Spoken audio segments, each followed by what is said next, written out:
A new year brings new heroes, ready to write new chapters in Razorback history. The 25 season begins now.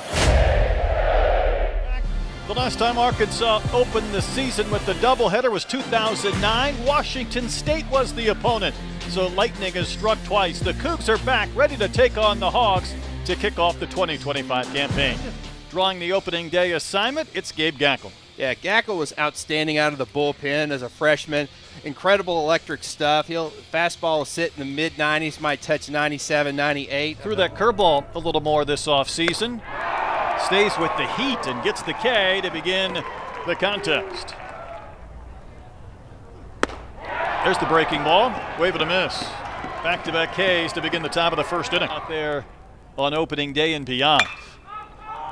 First ball put in play, and this one's going to start to drift out to the new left fielder, Justin Thomas Jr. He'll make the casual catch, and we're off and rolling.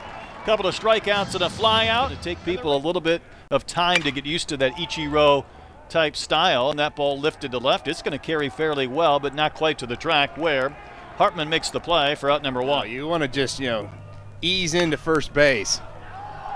Mile high pop-up. Let's see how the winds affect this one. Obenauer will successfully navigate Baum-Walker Stadium, make the catch, and that was a perfect first, top and bottom.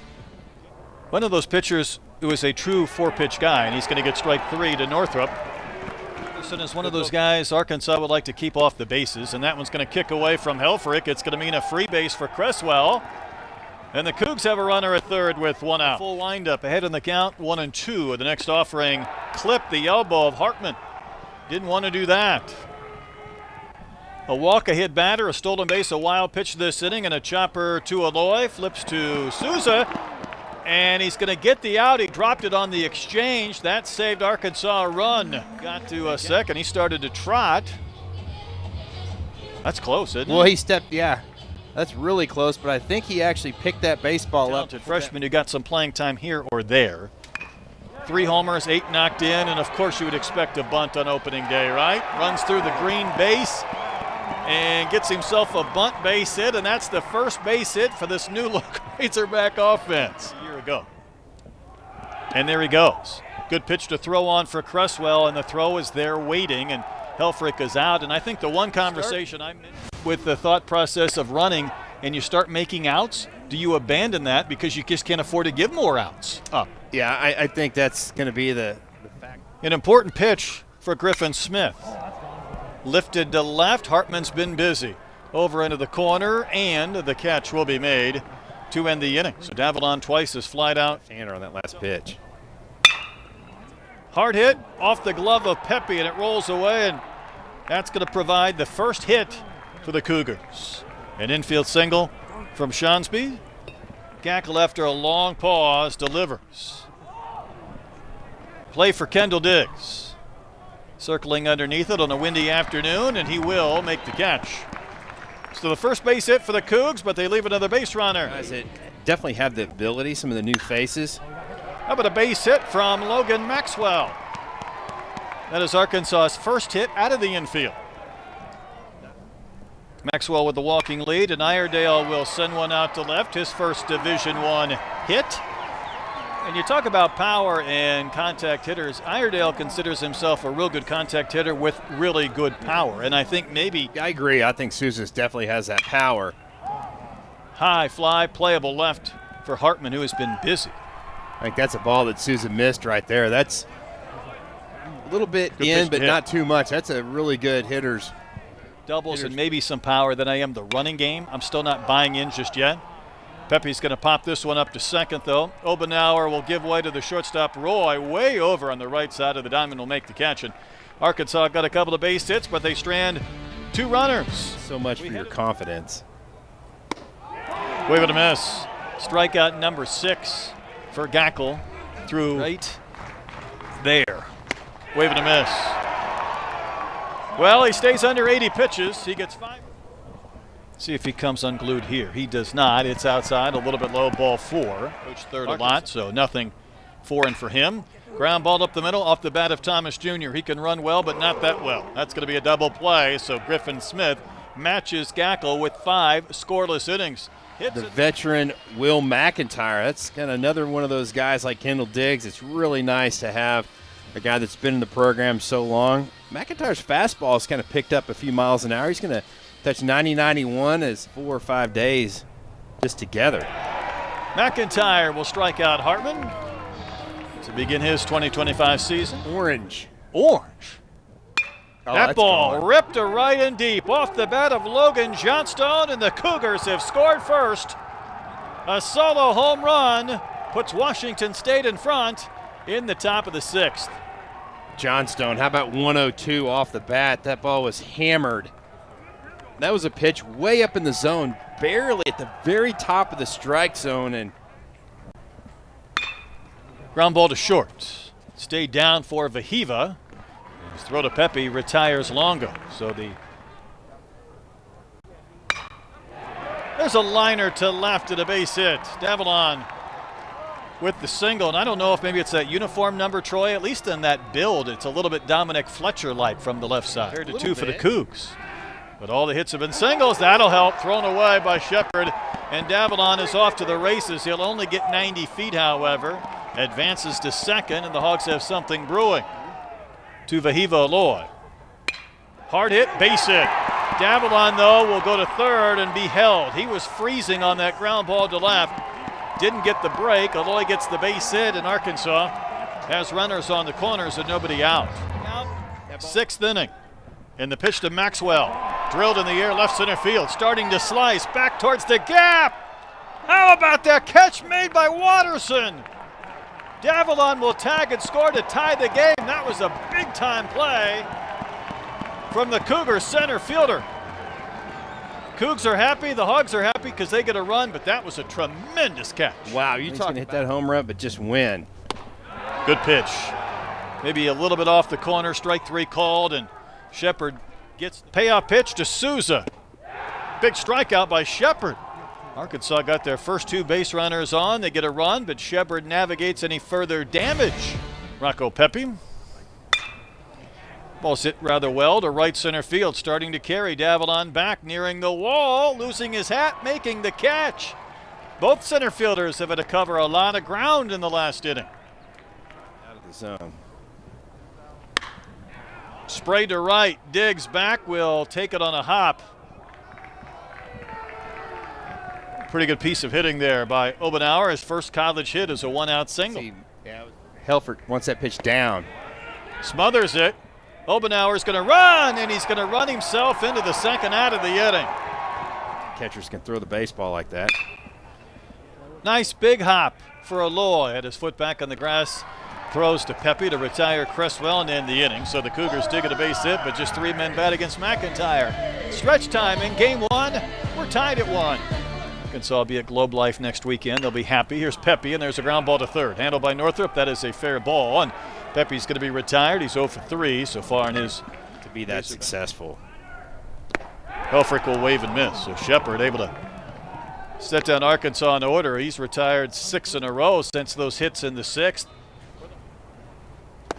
McIntyre gets the strikeout. Help pad the numbers maybe in the K's.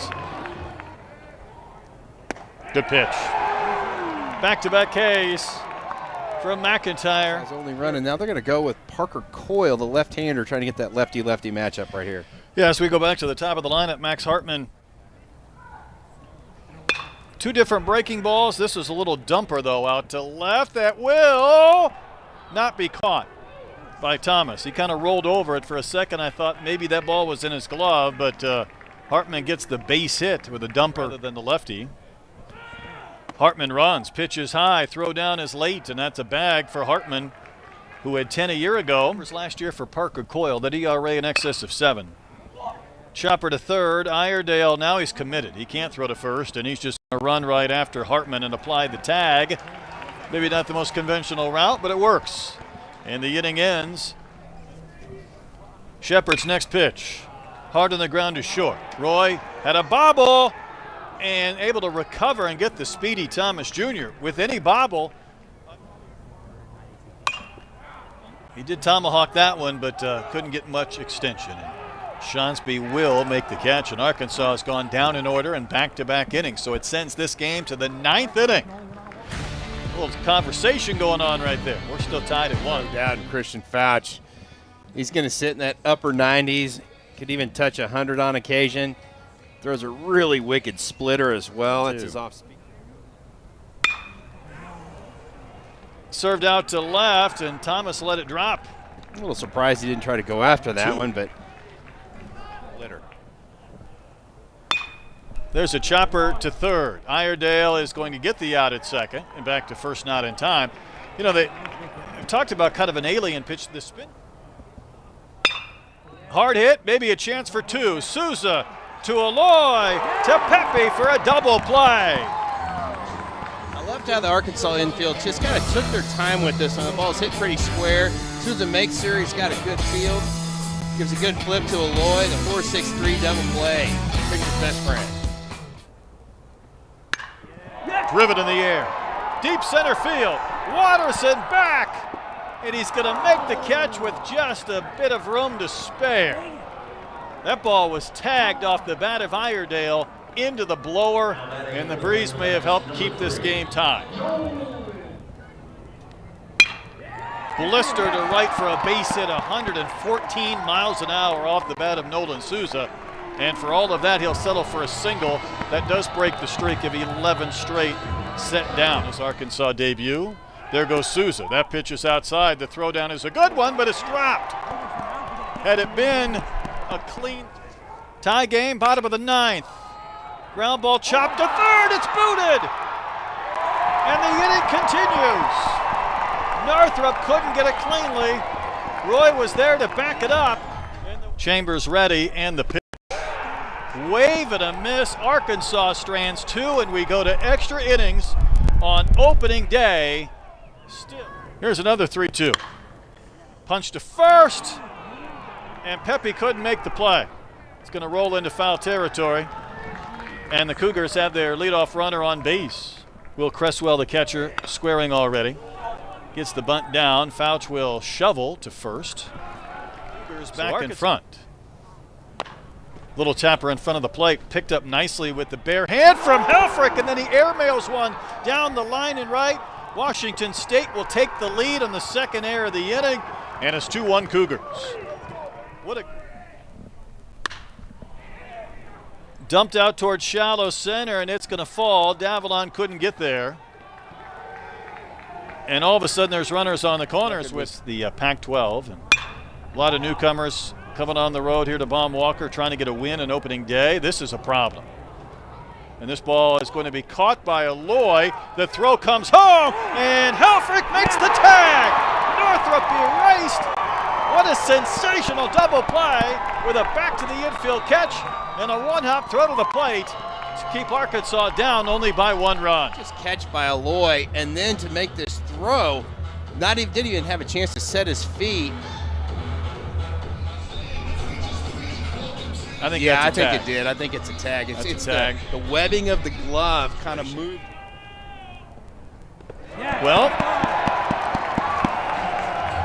journey of a mile begins with a single step, and that's a leadoff base runner. Big pitch. Time was called. Was that a violation? It was. How about ball 4 on a pitch clock violation? And Troy, there was some thought that last inning went 1. 3 straight walks to load the bases, bring out the beer hats for the first time this season, and give the Hogs a chance with a base hit to win the game in extra. 3.5 hours has been waiting for one big hit. How about a wild pitch? The game is tied at the bottom of the 10th. Cresswell could not catch it cleanly, and Helfrich scores. I mean, that's one where the pitch is out of the zone, and now they're going to go ahead and put Logan Maxwell on. You need to catch it, though. You got to find a way to come up with that base. A 2-strike pitch. Hit in the air, left center field. Hartman there. He's going to make the catch. Thomas Jr. runs well. Here's the threat of the plate. The Razorbacks walk it off in 10 innings. They score 2 runs without a hit. And Iredale gets the sac fly that gives Arkansas the 3-2 win. How about some hocus pocus in the 10th? No base hits, 2 runs, no problem. Again, Not really a chance for Hartman out there. It was just deep enough. I loved how Thomas Jr. really made sure he did not even give a chance for being called for leaving early right there, and no chance to throw him out. He just has too much speed. And again, Arkansas dodges a